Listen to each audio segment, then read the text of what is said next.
them are more than pals. Our show can be a little gay, but if you're not, that's okay. You can listen and have fun either way. Xena, Star Wars, Doctor Who, guests and music and reviews. Game of Thrones, Winona too. We promise there's something for you.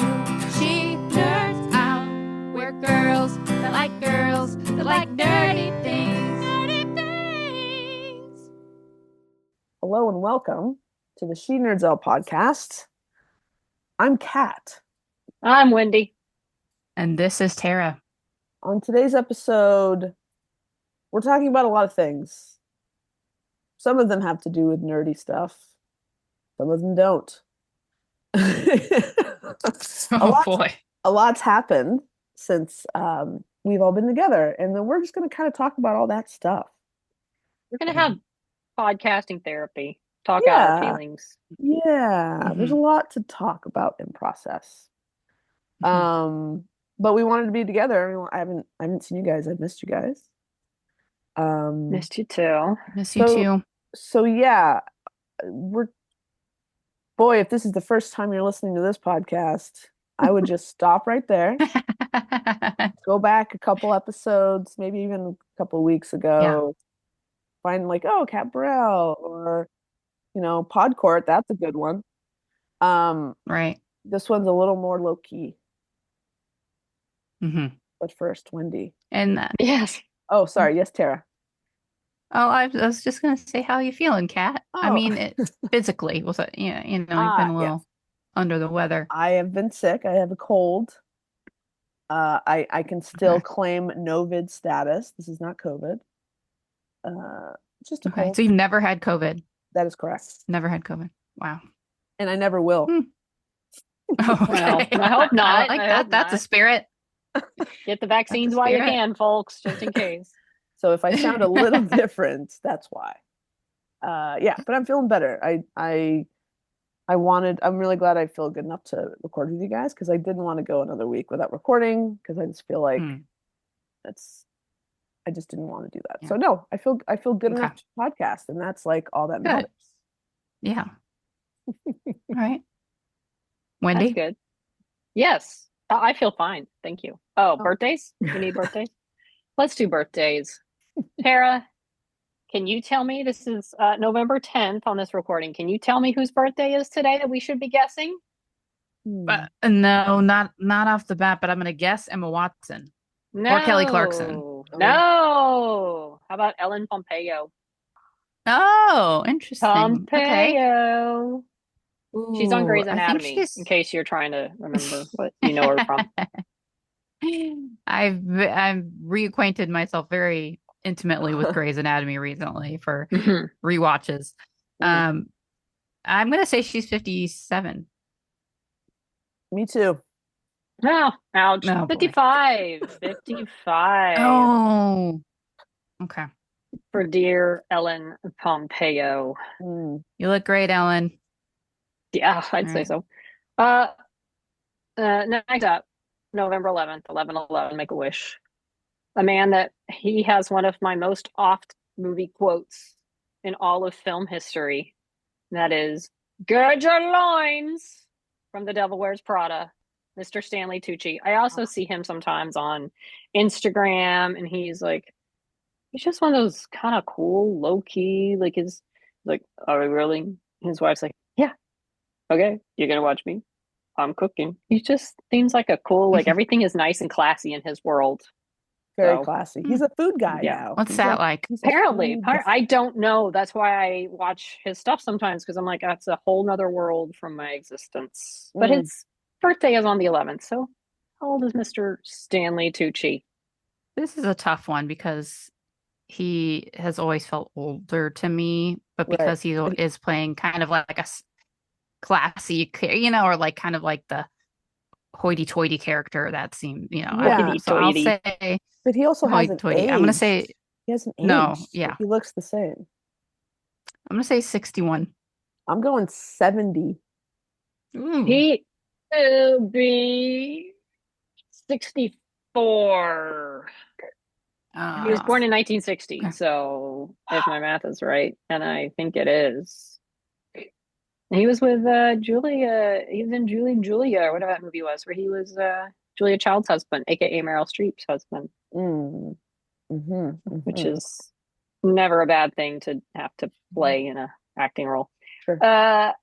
We're going to jump ahead to November 16th because this is someone, Kat, that you have worked with, and someone, my dear friend, we've flown together before. Oh. Marg Helgenberger, aka All Rise, CSI, all the things. You're a good friend of mine, Kat, Marg Helgenberger. So, hey, Marg, what's up? First, Kat. I know people that know you. Our very good friend, Marg. Our very good friend, Marg. I mean, I could text her and ask her, but let me just guess. Oh, stop. Can we steal that since they don't have a podcast anymore? Yes. I'm going to say that Marg is... She's also not aged. She looks incredible. She's always looked great. I'm going to go 62. No, 65. Oh, I was going to go 65. Damn it. Okay, 66. Oh, Tara got it. Oh, come on. 1958 on November 16th. Tara got it. 66 years old. You Price of Righted me. Well, Price is right. Price of Right. Price is right. No. Price is right. No, yeah. Congratulations. Price is right. Righted you. 60. Happy birthday, Marg. See you on the next flight. Well, that's sad. That's all the birthdays I got. Now we got to transition to sad stories. So, you know, the 200-pound baby hippo in the room is, of course, the presidential election in this country that we are in currently, the United States of America, was last week. And didn't go the way that a lot of us wanted it to go. No.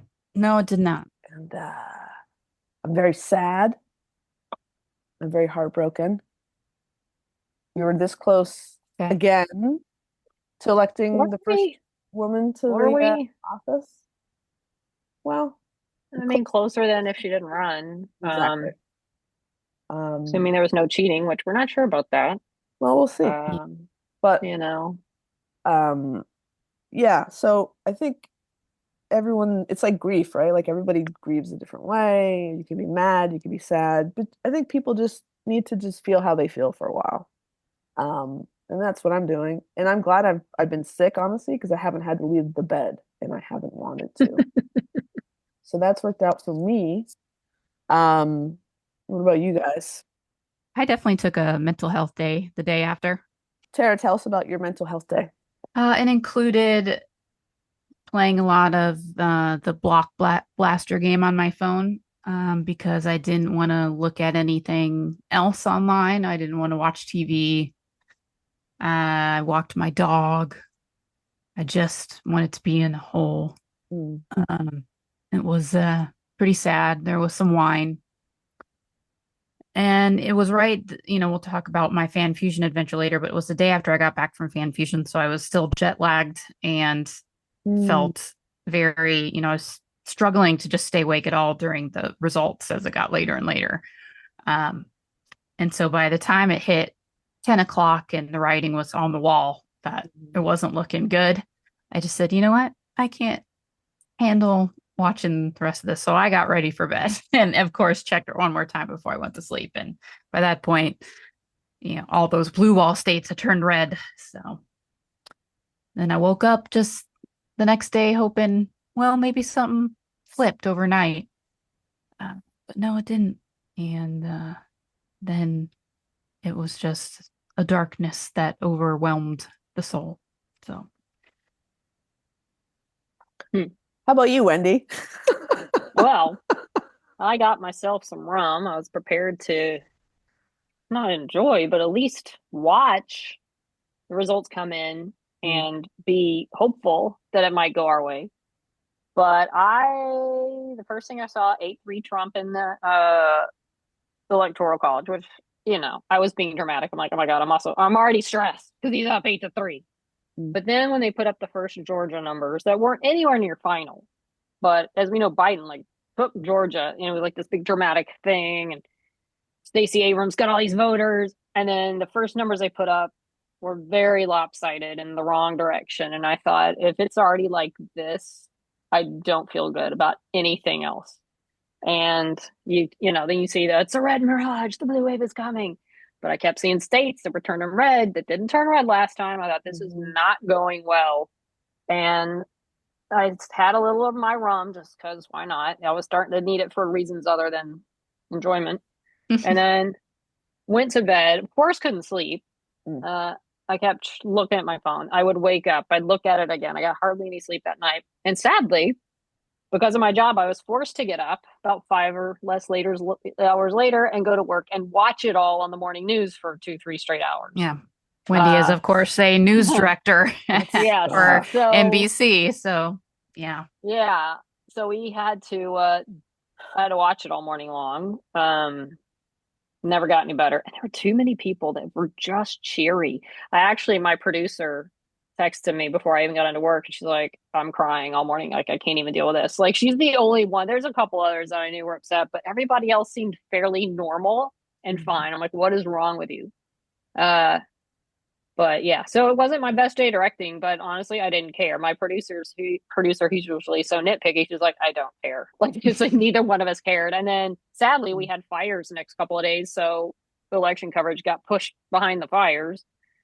But it was hard to watch. There's so many, it's interesting. I talked to some people from work the other day, and one of them, I don't know how she voted, but saying that there's just a lot of people that they don't care about the rights issues or this or that. They just want, it's the pocketbook. They're paying too much. They're this. I'm like, okay, that's all fine and good. And if it was normal Republicans who would have different policies for a while, then we could course correct, and it's a back and forth and you have balance. I'm like, I don't care what your pocketbook says. This was not the person to give over a country to. And I think that it's true. Like, for those so of you many, who thought you were doing a good reasons. job voting for him, y'all are going to learn that it was a horrible choice. And I hope it's not as bad as we think it might be, but I don't know how it's not going to be. So yeah, I mean, it could, the potential, this is not a political podcast, but this is, obviously we needed to talk about it, but like the potential, the bad things that could come out of this next 4 years is just, it's overwhelming. Yeah. For so many people. Kat, assuming we get to make a choice in 4 years, that scares me as much as anything. Are we going to even get to make a choice in 4 years? Are we going to have an election? Is anyone going to run? Like right now, I'm like, honestly, Democrats, and it might be Newsom. I don't know. There's doing a lot of Newsom stuff on social media. I've seen Governor Newsom, the governor of California, Gavin Newsom, Governor. And I'm to the point, like, find the straightest, whitest man you can in the Democratic Party to put up against, because we've learned, don't put a woman. What are you going to do? Because some people can't. Obviously, it's not going to work out. Jeez, from what I've heard, there are a lot of people that, it wasn't the only issue, but it was a big one. That there are some sections of society that just will not vote for a woman. Yeah. So, what about Buttigieg? Well, I don't know. He's a gay guy.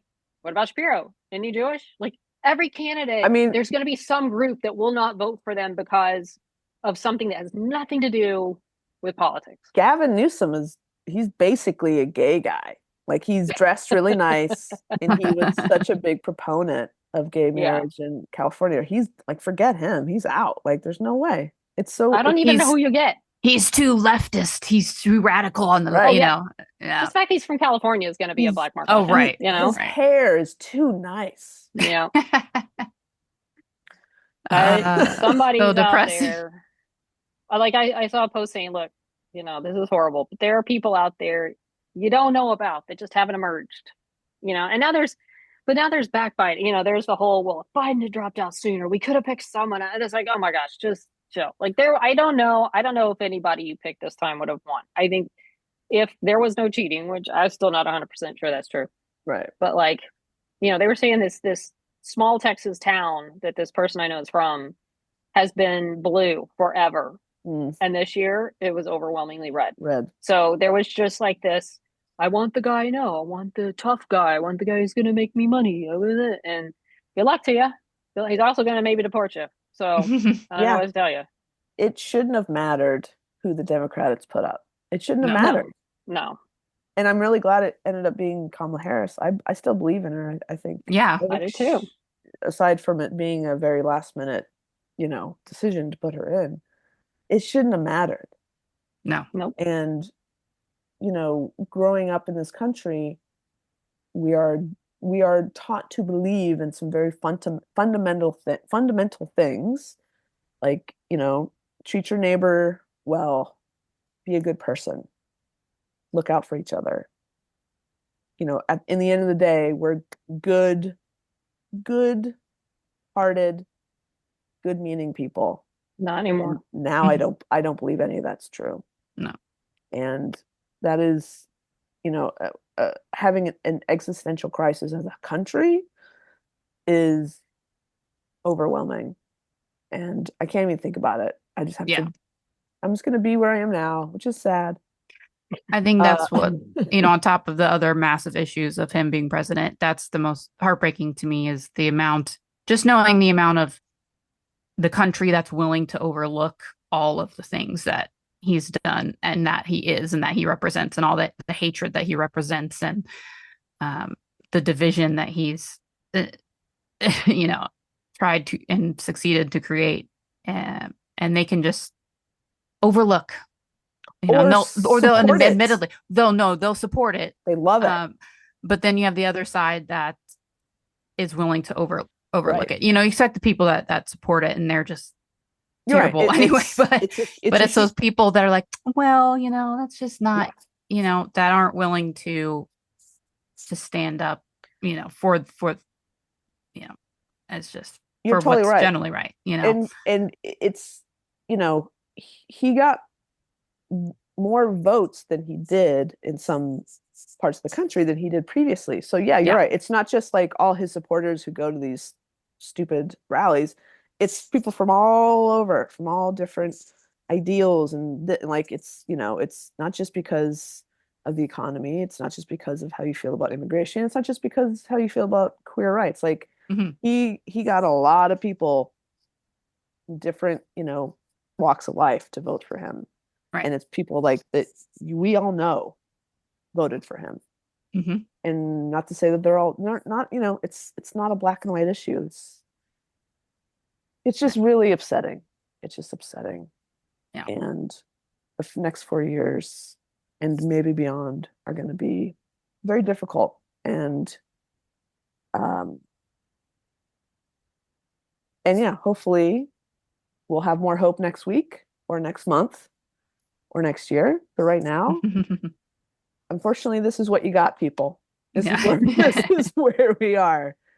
And I think a lot of people are here too. And also not just in this country, this affects the entire world. Yeah. And we're hearing, we have a chat with some of our international friends, and they're as upset and scared as we are. Yeah. Because it does affect everybody, unfortunately. And it sets the example for a lot of other countries too. It does, in a horrible, terrifying way. Yep. How are you guys finding comfort? What are you doing to, kind of self-care at the moment? Any tips, any advice? I've bought some things. I was at Hot Topic after I picked up my new computer. As you do. Well, it was on the way back from the Apple store, so I said I'm gonna hop in here, see what they got. I bought a present for someone, but then it was like buy 2 clothings, get 1 30% off. So I bought an Aristocats hoodie that I'd seen before and I thought was cute, but I'm like, where am I going to wear it? It's cute, but I'm like, I don't care. It is sweet and it is innocent and it is adorable and I need that. I'm going to buy that damn hoodie. So I bought my Aristocats hoodie, and then I bought Jaws Lego because, again, I'm kind of like, where am I going to put it? Do I really need to buy that? It ain't cheap. I'm like, yeah, because I want the damn Jaws Lego and I'm going to buy it because it makes me happy. And those are the only 2 things I bought. But I don't know. It's kind of soul searching. It's like, it sort of left me like, what do I want to do? Do I want to, you want to beat the crap out of some of these people and their responses to the election. At the same time, it kind of makes you want to be like, I want to be as good a person as I can be, because this country is apparently enamored of the exact opposite of everything you thought people wanted to be in life. And now they're celebrating the worst of everything. So, but yeah, and some rum is pretty much what I've been doing. And honestly, working out a little bit, because I'm like, some kind of war breaks out, I better be in shape, because I don't know. I might become a prepper. Seriously, I might be buying some of that soup you can make with what dirt. I don't know, whatever preppers buy. Like, I don't know. I don't know what's coming. That's literally where we are in this country. Like, there's people that are like, it's going to be fine. Soup? I don't know. I don't know what preppers buy. Cans of beans stuff, but lots of flashlights. You need flashlights. You need cans. Got that. Got water. You got my emergency earthquake kits that can double for hostile takeover kits, I guess. I don't know. So that's what I've been doing. How about you, Tara? Well, I made myself a therapy appointment. Oh, good. Yeah, my what day was that? Yeah, Thursday. I was just feeling pretty down, so that's what I did for myself. Good. And yeah, got some coping. Talked a little bit about coping, and yeah, and then also again, highly recommend the game Block Blast because if you really just want to zone out, I've just been playing hours of Block Blast. It's sad but true. I don't know. It's like I can't turn on the TV. I can't look online. But I will tell you here. I got a coping thing for you. Oh, so what I've been doing too is listening to a lot of my audiobooks. I think I've talked about the audiobook, the 10 series book, The Weary Dragon Inn. Yes. So unfortunately, I finished the 7th book, and the 8th, 9th, and 10th. Or no, I finished the 8th book, and the 9th and 10th are not on Audible yet. So, oh my God, let me tell you the anxiety that brought. But then while I was on Audible, I saw this, they put like, you might like this, pops up on in the app. And I saw this thing called The Mistletoe Murders 3. And in the picture that was there, I said, oh, the likeness of that person looks a lot like Kobe Smulders. And I was like, wow, that really does look like Kobe. She might want to sue them. That looks so much like her. And then I was like, I think that is Kobe Smulders, because it's kind of like an illustration looking type of thing. And so I clicked on it, and it said Kobe Smulders stars in Mistletoe Murders 3. And I thought, 3? What's 1 and 2? What's 1 and 2? Okay. And it's like,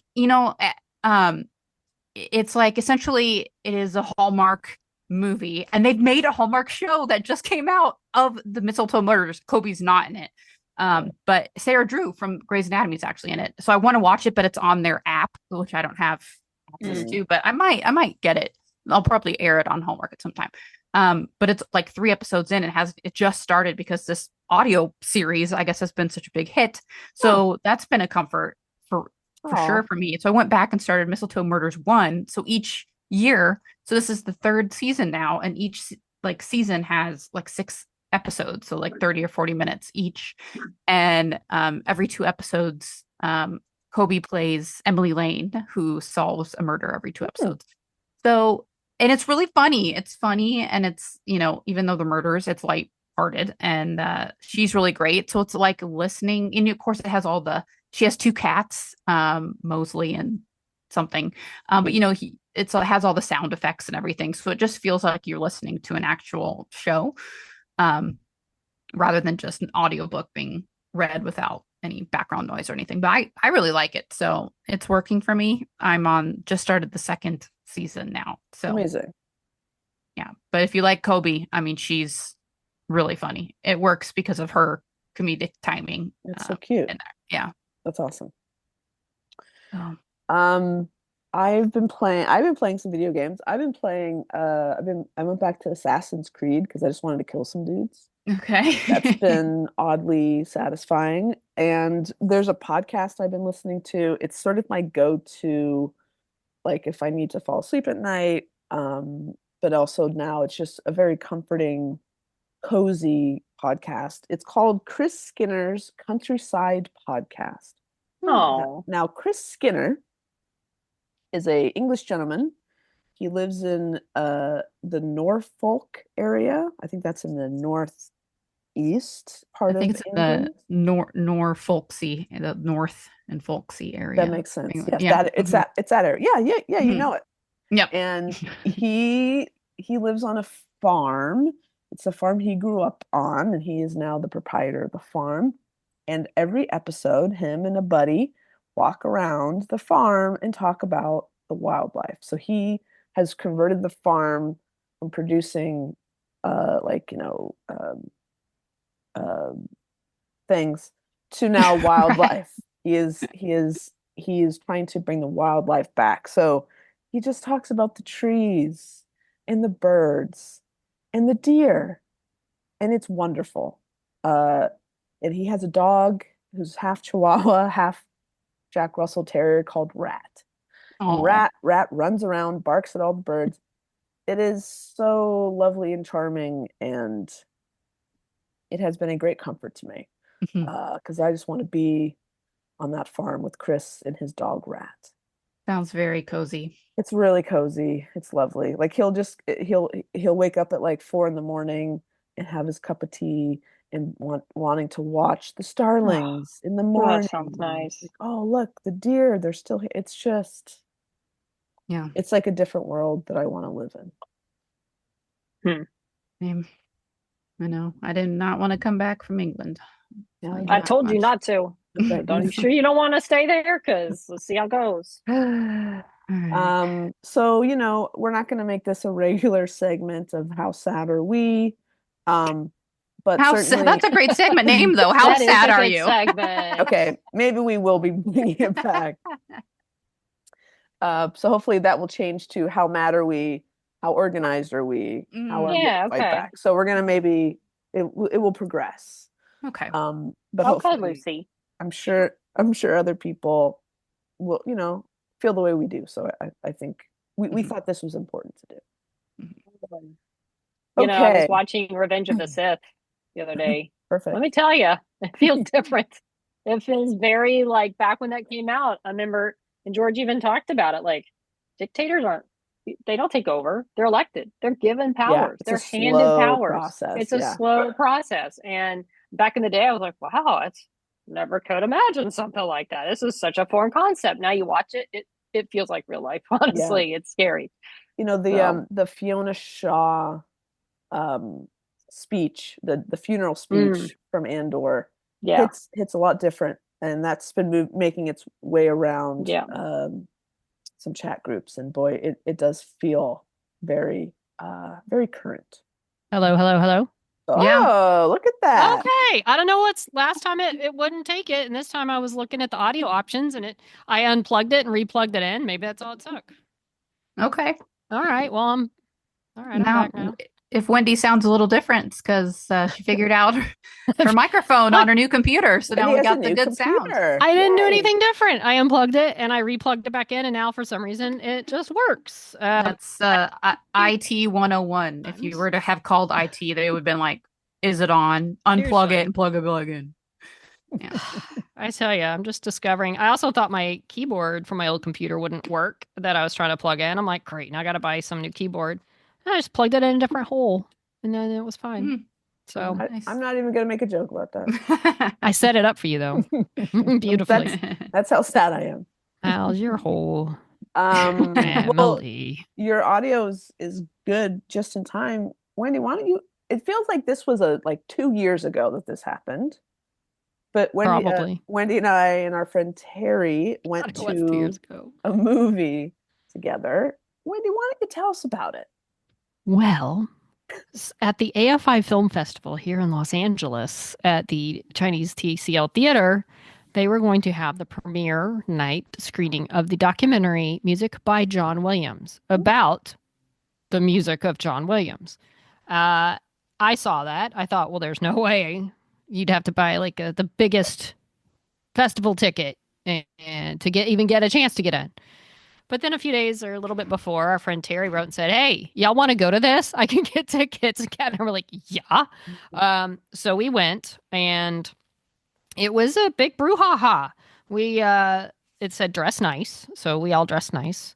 They had part of the road in front of it, Hollywood Boulevard, blocked off for the limos to drop off celebrity It was guests. like a proper red carpet premiere. Legit red carpet. The riffraff, we went through another entrance, which was fine.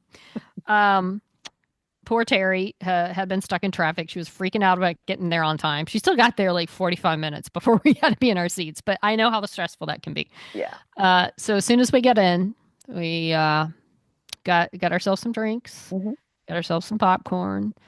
We ended up hanging out by the door, the main entrance door. Because I was like, guys, let's hang out in the lobby. Let's rub some elbows. We're here. Let's enjoy it. Mm-hmm. So I was facing the door. I could see that there was a lot more flashes going on outside. I could see a cameraman getting into position. I was like, okay, guys, someone big is coming. And it's Steven Spielberg. So he walked in the door. There were a couple of people in front of him and then him. And in my mind, they were walking right by us. They were. And my little brain was going like 90 miles an hour thinking, what do I do? Do I look at him? Do I say hi? Do I accidentally lean out and bump him so I can say, excuse me? I don't know what to do. And then I thought, no, just if he's looking around, then yeah, look him in the eye and say hi. But I think he was just kind of keeping his head down. And they were taking him into the back. He was one of the producers of the film. So they were taking him back to probably, get him back there, get him ready. And he was going to be speaking and stuff. So I just let him walk by. But as he walked behind me, I felt a bump on my purse. And it was him. So now I have a purse that has been bumped into by Steven Spielberg. That's some good like karma juju on there now. It's like some good, you know, just magic. And it's a Star Wars purse. So not that he did Star Wars, but close enough. But it was wonderful. We had really close-up seats. We were like 4th row, I think. Wendy, would you say that you had a close encounter? Hey-o. Yeah, I would. But yeah, we had 4th row, which it was still fine. The movie looked fine, even though it was really big. And then, so Steve, they introduced a couple of producing partners producers who had worked with John Williams. And I was like, oh my God, it's going to be George Lucas and Steven.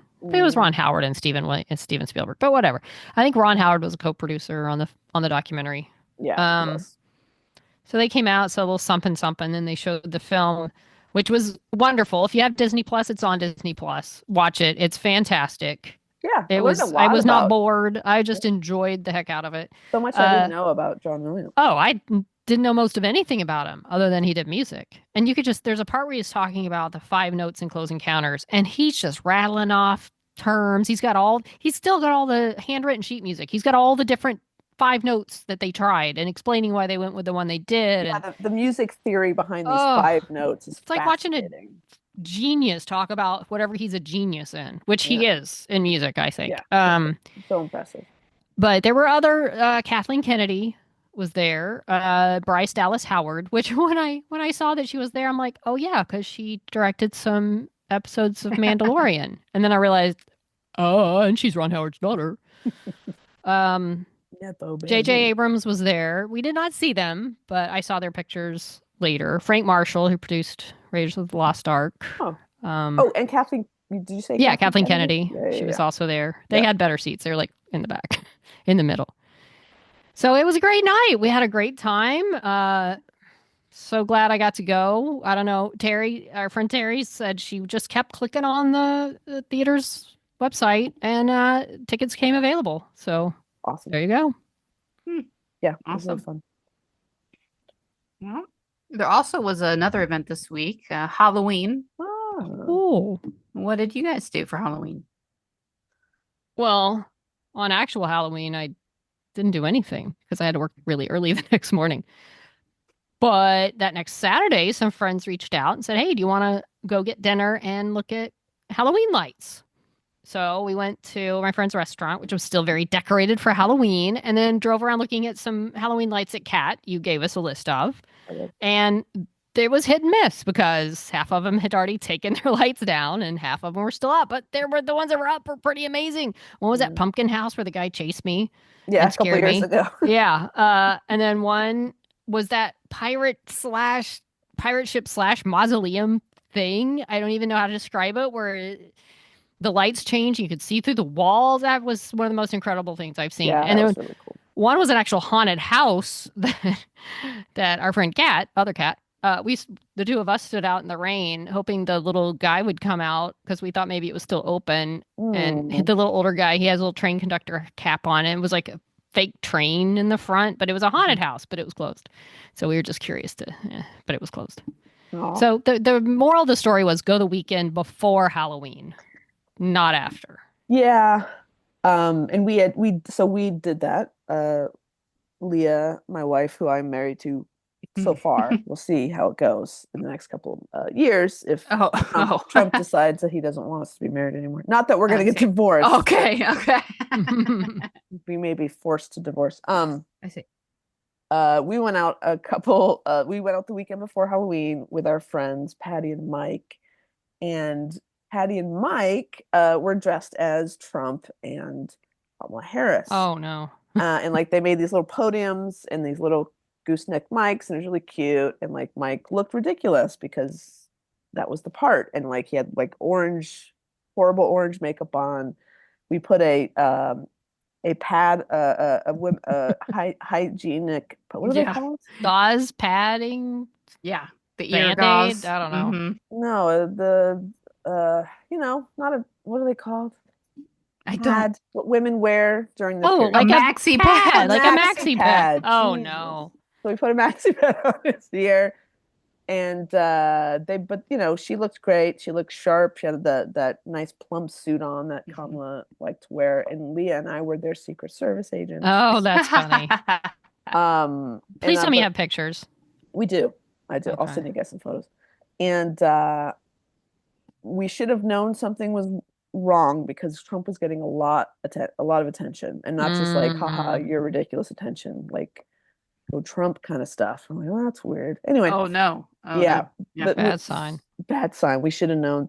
Anyways, it was so busy. Some of these houses that I'd sent you guys to, Wendy, were like, it was thousands of people. It was ridiculous. Yeah. Wow. So I was like, there's got to be a happy medium in there. Anyway. Maybe 2 weeks before Halloween go. Yeah, but Burbank is kind of known for having incredible decorations because there's a lot of industry people here. So a lot of really cool houses. We did it big. We had, Yeah, Kat, I'm not going to let you talk about your own house because I totally didn't mention the fact that our first stop was your house. And let me tell you, Kat and Leah's house was amazing. They had the tallest skeleton monster thing I've seen in anyone's yard. Like, you've seen the really big ones. This was bigger than the big ones. I don't know how y'all did that. It was creepy. It had scary things. It was funny. Y'all had a great yard. Thank so you. let me make sure I get that out. Please explain more, but your yard is fantastic. Sure. Thank you. I appreciate that. You're Wendy. welcome. Thank you. And so, yeah, we had skeletons versus phantom. So we had the big 12-foot skeleton versus a 15-foot phantom guy, and an army of skeletons attacking the phantom. So we had some climbing him and attacking him. We had about 8 or 9 skeletons attacking, which is really fun. And then we have these cool animatronics. One is a boogeyman holding a baby, like with a Yankees logo on it. A baby girl, and the girl is screaming. Oh my and God. The boogeyman is like waving. It was terrifying. It was a scary sound. Really great. And then we have this Baphomet demon guy who talks and waves his scythe around. It's really fun. Does this all fit on your ring cam? Does this all fit at your house somewhere in the off season? Okay. Yeah, we have an awesome attic space. Okay. All right. Wow. And yeah, we have just so many weird things up there. Probably would be pretty creepy. Very strange place to be. But no, Halloween is probably the most fun. It's my favorite holiday. And yeah, we had pretty good turnout. We were handing out the big full-size candy bars this year, guys. We're trying to make our street like a destination. You're those people, huh? Okay. These people. I honestly thought about dressing up and coming over to your house and like in a mask to get candy. You should. I should have.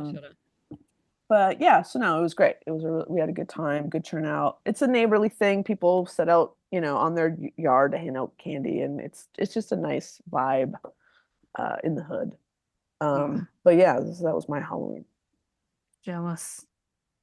I would like to be in Burbank. I think my love of decorating, that's where I would need to be. But You would Tara- thrive, Tara. Tara, You would you thrive. Plus, belong here, Tara. I know I'm in the West Valley, not the East Valley, but that's fine. Wah, wah. Well, my Halloween, I didn't even remember it was Halloween because I Mm. was in England for Do they FanFusion celebrate? FanFusion UK too. Did you see They any do. Halloween things? They Huh. do. So I got there. I had a overnight flight, so I technically left the Tuesday before at 8 p.m. and I arrived at England time noon on Wednesday, Mm. and then I pretty much was just trying to stay awake, laying in bed, trying to stay awake also Yeah. until a respectable 8 p.m. when I could fall asleep. And then then the next day was Halloween, and Wow. I didn't even realize it. And so Suze had essentially won a ticket. Like this convention had been pushed back a long time. Oh, that's right. So it was originally supposed to be in March. Mhm. So like a year ago, we had done a contest and Suze had won. You had to live in England and there's all these stipulations. Yes, So of course. so Suze came down on that Thursday. And the only reason I remember it was Halloween was because it was one of the days that I actually left the hotel to get food. So we went out and walked to this cute little place called the Pheasant Inn. And it was very English looking and cute and had, fireplaces and everything. But on the little street we walked down, there were some kids trick-or-treating. There were like fireworks that kept going off. And that's when I was like, oh yeah, it's Halloween. So they were trick-or-treating. I didn't realize that they actually did as much trick-or-treating, but but that was, other than the Sunday night after it was all over with, that was the only time I left the hotel and the only meal I got that wasn't eaten in my hotel room at my computer. So most of the weekend was just in the hotel and specifically in my room, finishing up preparing for the questions and mainly the games. So I had to essentially, I was moderating all of the panels, which is insane, by the way. That's insane. There are 5 panels total that I was doing.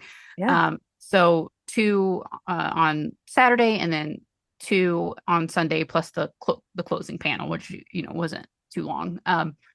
So they wanted to do some games for at least one of the panels. And then I thought, well, I think it would be fun to do one for the second panel too. Because again, the same guests are all in the panel. So it's kind of just wanting to do something a little different. So I had the ideas for the game going and all of the questions there that I wanted to ask. But then I thought, well, I think it'd be a lot more fun if I had some corresponding slides so people could see a little more. It was a little less talky. Well, that was a mistake. I mean, it wasn't a mistake. It went really well, but a lot of work. Once I get started on a PowerPoint, I'm like, oh, I want to do this, and now I want to do this and this. And by the end, it was like it was a comprehensive slideshow. We had, I was impressed. What I saw was impressive. One of the games was called Ship Race. So I cut out their heads, and it was like a Candyland looking board, and each time they got one right, they moved closer to the other half of their ship until they were right on top of each other. So they got a kick out of that. And then you had to come up with 50 questions because it was a panel. That panel was Amelia Eve from Bly Manor, Melanie Field from A League of Their Own, and Olivia Scott Welch from Fear Street. So each of them had to have a number of questions for them to have enough to get some wrong and then still advance forward. Right. So a lot of trivia searching, a lot of deep cuts. Luckily, in my weeks of preparation prior to this, I rewatched everything. If I had already watched it, I rewatched it. If I hadn't seen it, I watched it and took copious notes for each of the projects that each person had done.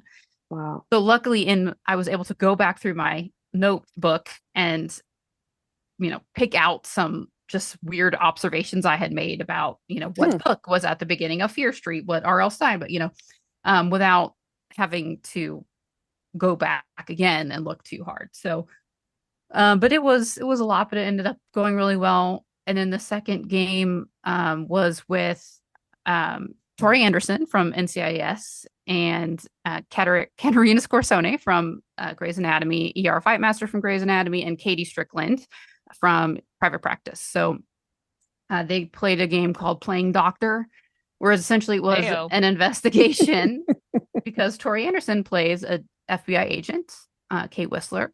So it was Kate Whistler investigating these three doctors that she felt were like posing, as doctors. So and it was a federal crime because they spanned 3 states. So it was a doctor in California, a doctor in Washington, and a doctor in Minnesota. So it was a whole thing.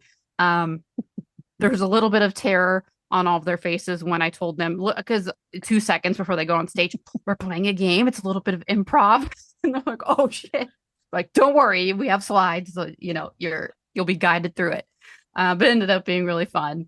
And then there was a twist in the middle where the doctors were actually undercover and they flipped the script on who they thought was a person impersonating a law enforcement officer. Oh shit. And then the audience got to decide at the end who they believed. And they picked the doctors. So they believed the doctors and that Kate was they were really good sports about it. Incredible. So being really fun. And it was a lot of work. You do those things, and just like Urtopia a few weeks before. Yeah. The preparation. I don't think anyone really understands the preparation to, when you want to have decent questions and have it feel effortless and fun, and but you gotta do so much behind hours the scenes. and hours and hours of work. But it was all the guests were so lovely and nice, and they seemed to just have a really great time, and it was a really amazing experience for me. And I was very definitely nervous, excited. I felt prepared, but you go and you're like, oh my God, hundreds of people it's like going to make or break a lot of their experience of this convention if they're sitting there just like cringing the whole time during the panels, or if they're having a good time. So it seems like they had a good time. So I'm really glad about that. And it seems like the guests did too. And I went online after the convention, and there is a huge amount of positive response specifically about the panels. People seem to really enjoy the panels. Yeah, I just had some people come up and say, it was just refreshing to see something a little different. And it was just really, really glad that after that second game panel, man, I just had such a weight lifted off.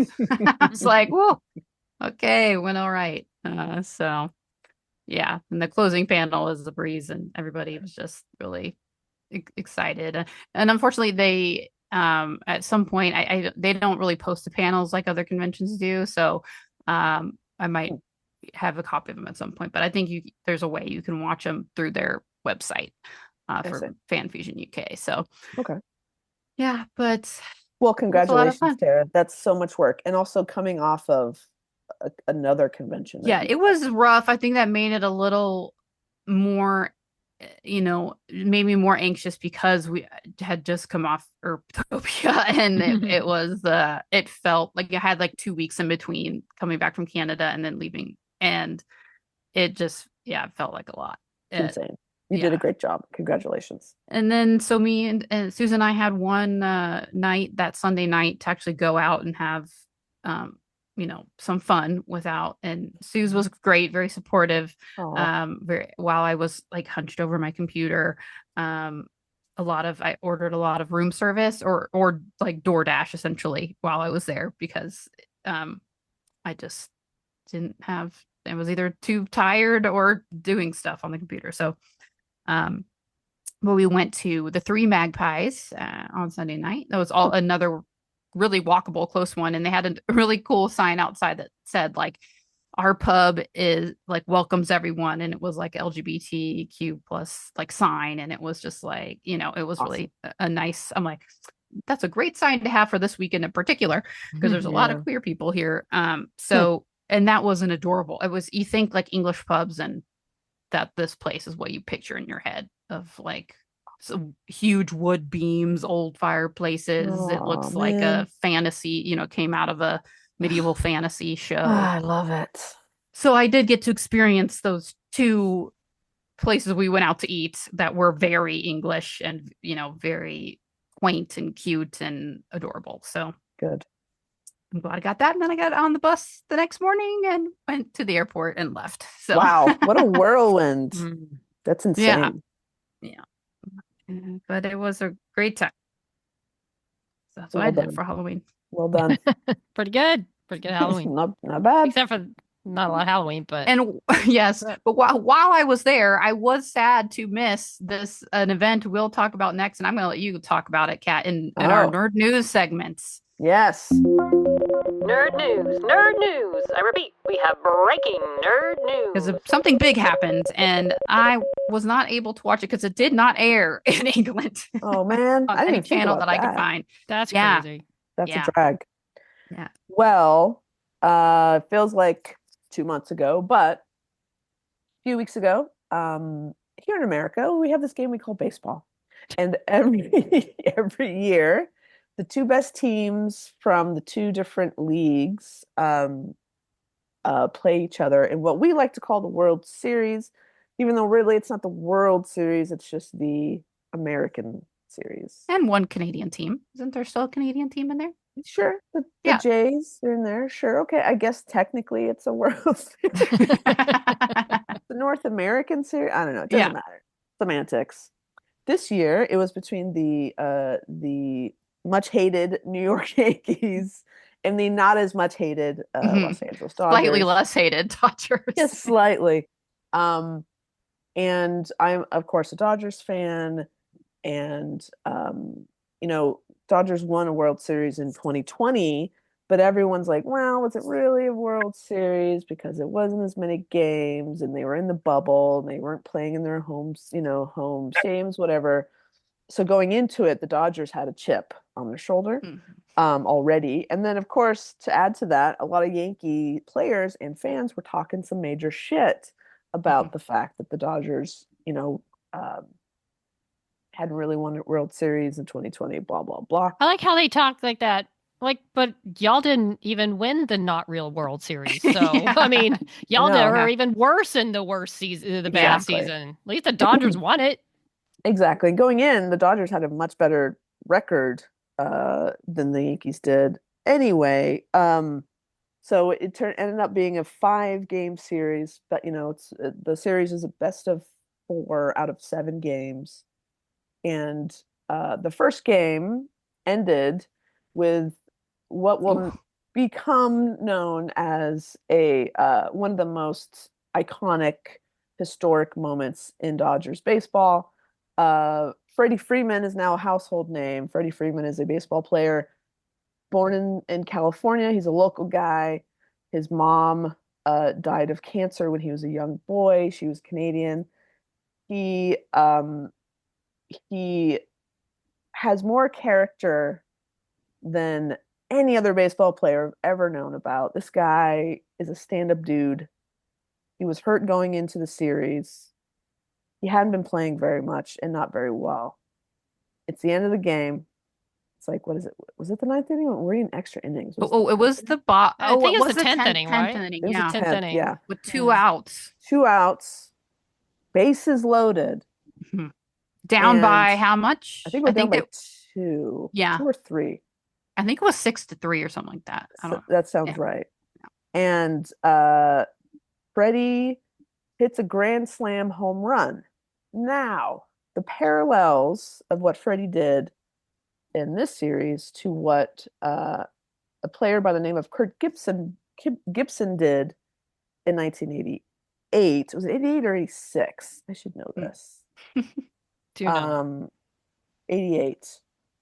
That's when they win the World Series. That's yeah. And so it was the first game of the World Series that Kirk Gibson went to bat. He had 2 bad legs.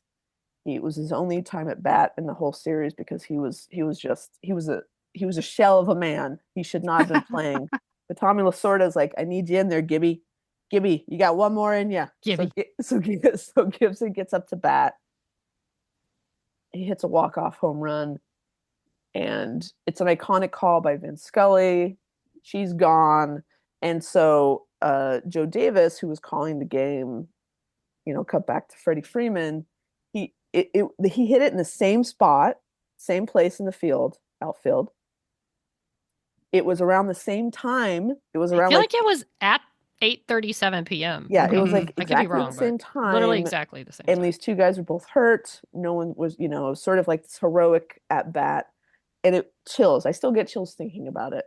So ultimately, Dodgers win the World Series. And, we won in Yankee Stadium, which made me very happy because there's nothing I like more than shots of sad Yankee fans. But anyways, we had that moment. If like the moment that ball went out, the Dodgers fans freaked out. So at least we had that moment of celebration that will live on forever.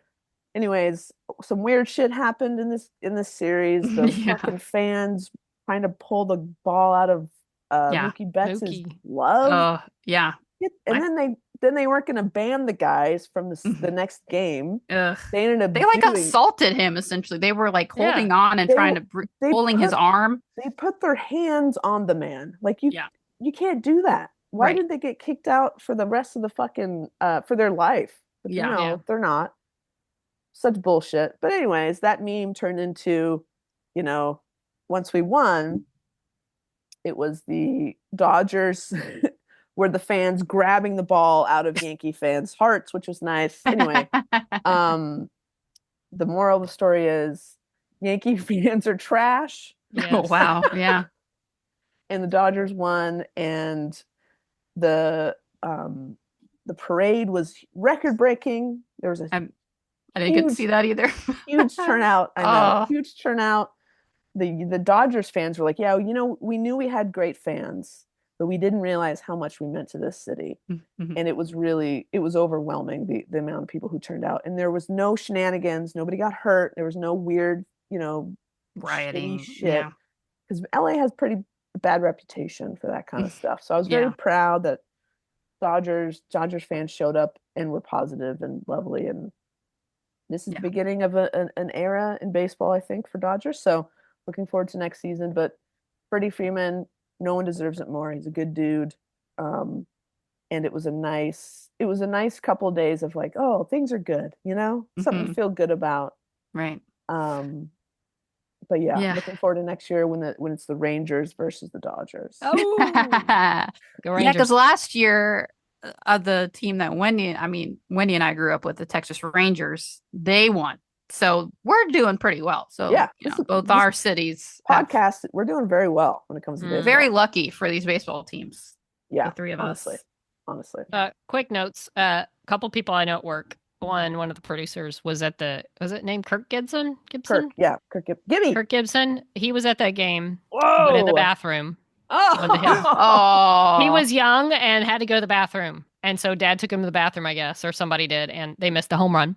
See, if I'm him, I don't tell that part of the story. Well, he told it because another person I work with, one of our on-air people, was at this game. But due to early work hours, was getting kind of sleepy. Oh, no. So her husband's like, we can go ahead and go. And they missed the walk-off grand slam. Oh. Wow. How do you leave? I would never forgive myself. I don't care how tired you are. Wasn't it a Friday? It was a Friday, wasn't it? It's a World Series. You sleep in the next day. They probably paid so much for those tickets.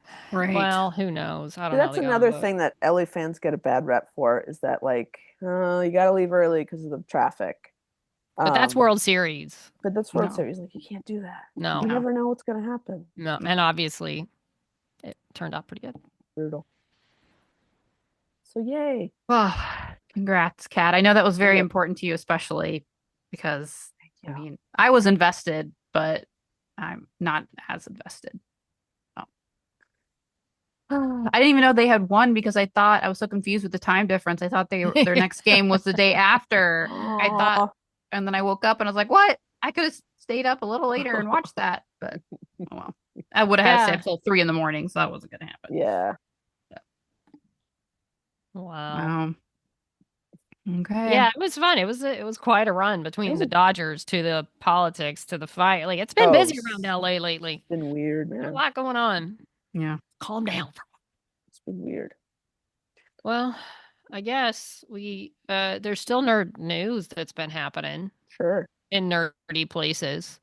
They just had D23 in Brazil.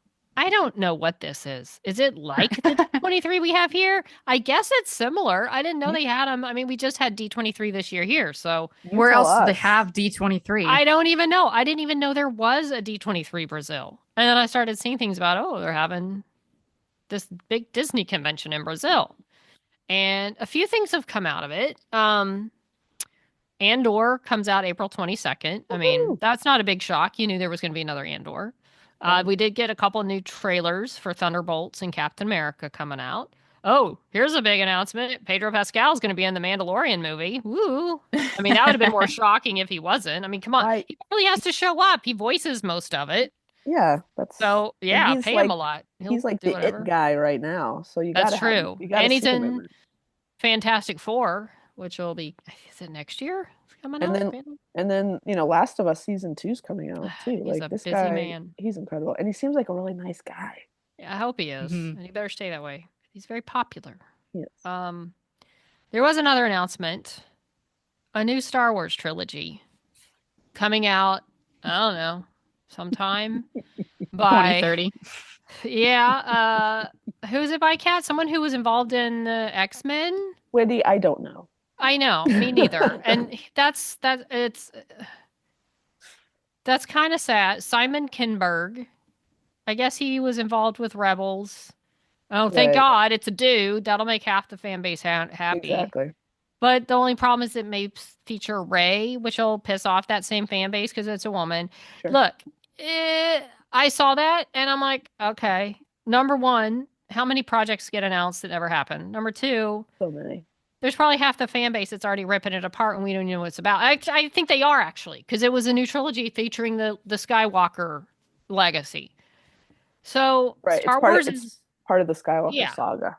Star Wars is the worst fandom in the world. It's not even close. And I'm beat down by just the idea of what's going to come with a new trilogy. Mhm. It's just so tiresome. I mean, honestly, you can just go enjoy it and not ever look at social media and be fine. But just the amount of energy people are going to expend on hating something before it even gets a trailer. So I'm sure whatever. Daisy Ridley's getting paid and that she's fine with that. But, I wonder if she has any lingering dread of like, okay, let's do this again. But, I know what happened last time. What's, it's kind of some. You know what? What are we going to do? I mean, it's acceptable now. We've decided as a country, that's fine. It's fine to be horrible people. So you can't even have any sort of moral ground to say that's rude because they're like, yeah, okay. So what? We'll see what happens if and when it comes out. Call me. I don't know. I'm not going to lose any sleep wondering about it. What is it now, Wendy? Like 25 announced I don't know movies anymore. without like release date. Like just maybe don't tell us about this stuff until it's like actually happening. Yeah. Wasn't the Patty Jenkins thing back, but they didn't say anything about that? I don't know. I don't care. I don't know. You beat me down between Star Wars and fandom. I don't care. Yeah, it's just not. That's it. I just don't care right now. I don't. And maybe it's the election, but I don't know. Well, and we will talk about Agatha all along next week. Oh, yeah, we will.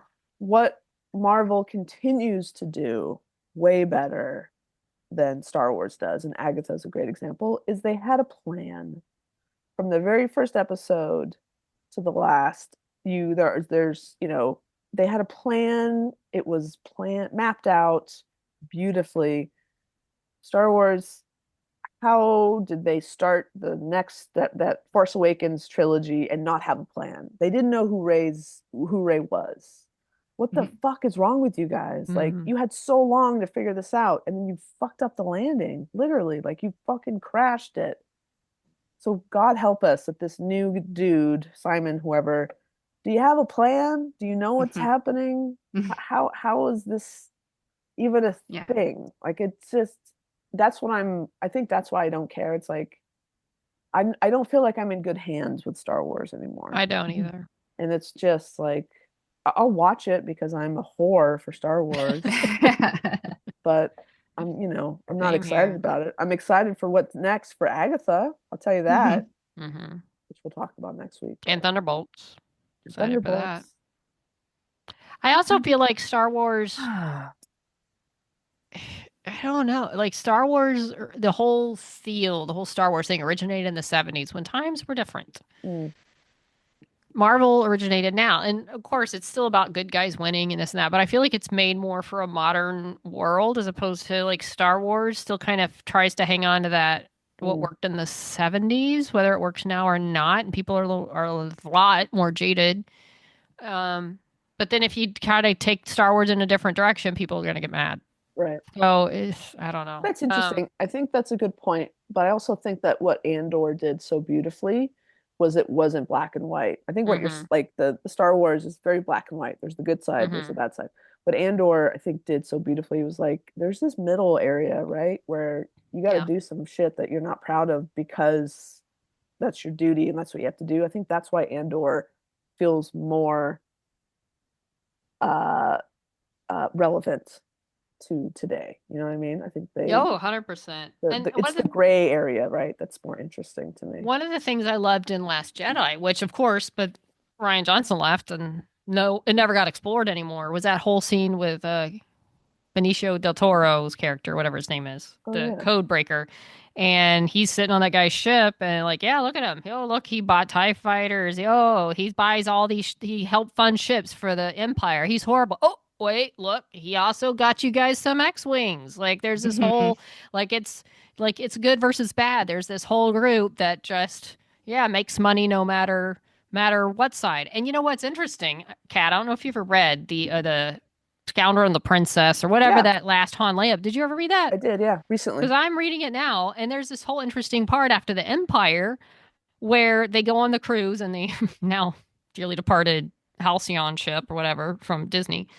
But she's meeting these people that there are a lot that like, oh, my son was on the Death Star and he was gunning for a promotion and now he's dead. Or they were making money from the war. Yeah. And it wasn't like, hey, Leia, the rebels won. It was like, no, they were doing well on the Empire side. And just reading it now, especially, it's like, this is interesting. Yeah. Like this is the kind of area I would love to see Star Wars actually go, which Andor kind of goes more into. Yeah, for sure. But we'll see, we'll see what the new trilogy brings. But so Star Wars has explored different things in maybe other medium, and I still haven't finished Rebels or the other ones, cartoons to know, animated series to know what they do.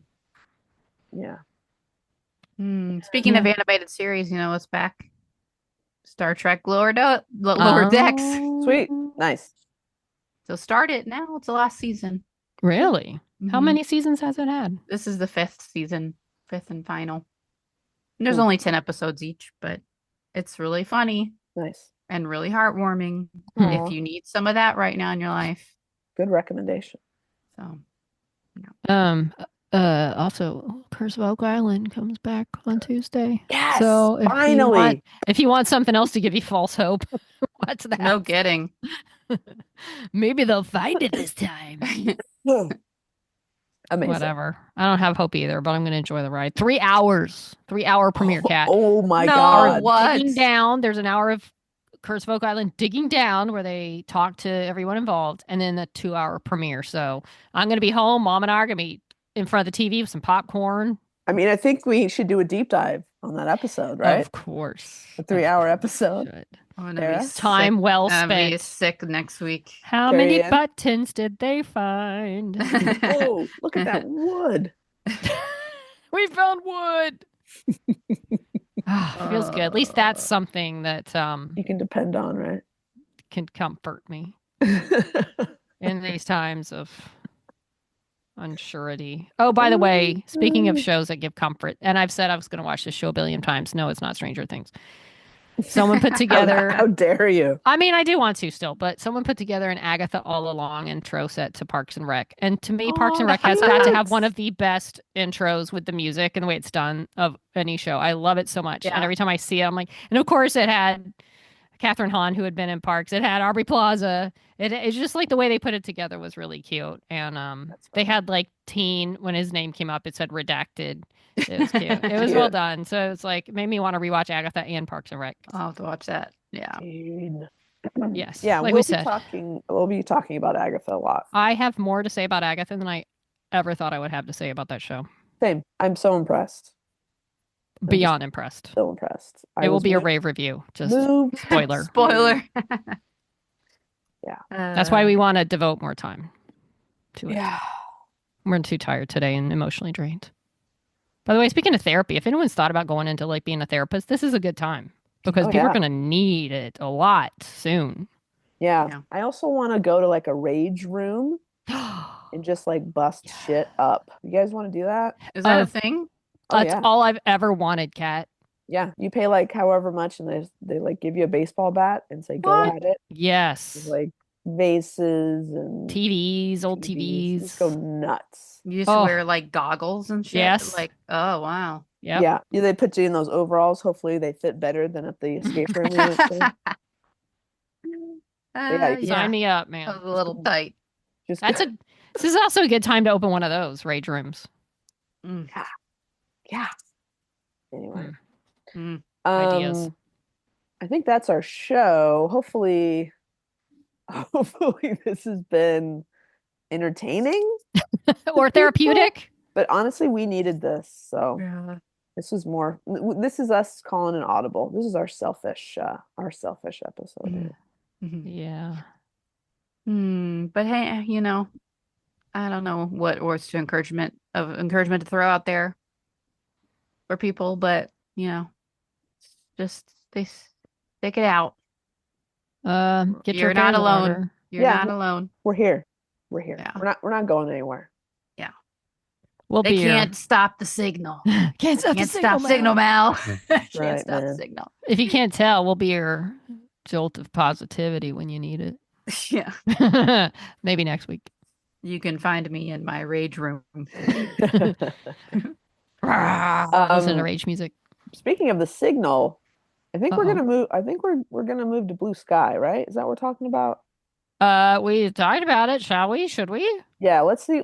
Maybe people will let us know. What do you think? Because like it just feels really weird being on the bird site right now, especially who's in charge of it. Like I don't know, it just feels weird. Yeah. So we're thinking about moving to Blue Sky, maybe.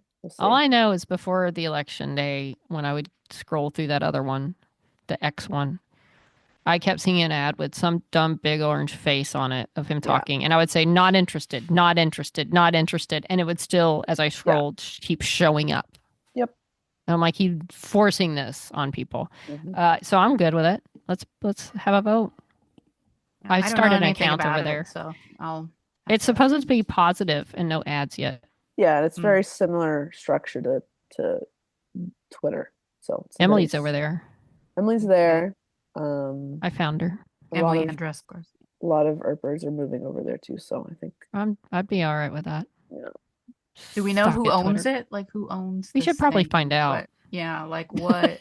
Good idea. How and what way are they keeping it positive? And well, I think it's just because bad people haven't made it there yet. For a while, it was literally invite only. Like you could only. Oh, okay. If someone sent you a link to join, okay. But Wendy's going to do some research on that, I think. Okay. Yeah, I mean, I think maybe it was someone who had worked for Twitter but left. I don't know. Blue Sky is completely divorced from Twitter, so I don't know. All right, we're going to look into it. We'll figure it out. Couldn't be. Maybe, you know what, producer Jackie, could you tell us why we should be on Blue Sky? And how many of you are already there? Are any of you there? Will you follow us? Oh, look, Blue Sky's trending on Twitter, whatever that means. That's weird. Very meta. Yeah. Also, I've been thinking about maybe because some of our listeners aren't on the socials, and I support that completely. Maybe we do like a newsletter to let people know when there's new episodes. Like if we sent you an email with a link to the show, is that easier for you guys? I don't know. I'm thinking of ways to communicate with everybody without telling them to go to social media, which is ultimately going to be the end of our society. So yeah. How would we get emails? Where would they sign up? On our site? I think they'd go to the website. Yeah. Okay. I will look into that. Okay. And we wouldn't bug people. We just let them know, hey, a new episode, or hey, we're taking a week off because the world is over, or something like that. Or like, hey, here's those pictures we talked about that we're gonna post. Yes. Yes, it's Oh, it'll be like that an is a good episode idea. breakdown, right? Of like, this is what we talked. This is yes, Tara. I think you nailed it. There you go. Yeah. I think that's what we're gonna do. Statler and Waldorf of the Muppets have gone to Blue Sky. Well, that's all I need to know. Yeah. I love Muppets. Well, they're there. Tara does not. Well, it's I true. know. You're not a fan. Yeah. All right, we'll keep you posted. Yeah. All right. Yes, I was gonna. Oh well, for now we're on the Twitter Mm. at Snut Podcast with 1D. And Facebook and Instagram at G Nerds Out Podcast. Why don't you send us an email and let us know how you're feeling and how you're doing? shenerds@gmail.com. We have a huge mail sack backlog, so we will be doing an episode shortly to get us caught up. So don't worry, that's coming. Or go to our website, shenerds.com. You can send us voicemail. You can buy us a beer. You can look at our merch. You can get caught up on all the episodes. Yeah. Okay. Part of me feels like, do we need a new tagline besides She Nerds Out? Like what? I don't know. I'm in election funk. Okay. She votes now. Oh wait, it's too late for that. All right, we'll come. We'll workshop that because right now I still like the old one. Until next time, whether it be on Blue Sky, through email, just on our podcast. We'll see you later. Until then, she nerds out. Out. Out. We love you, Kamala.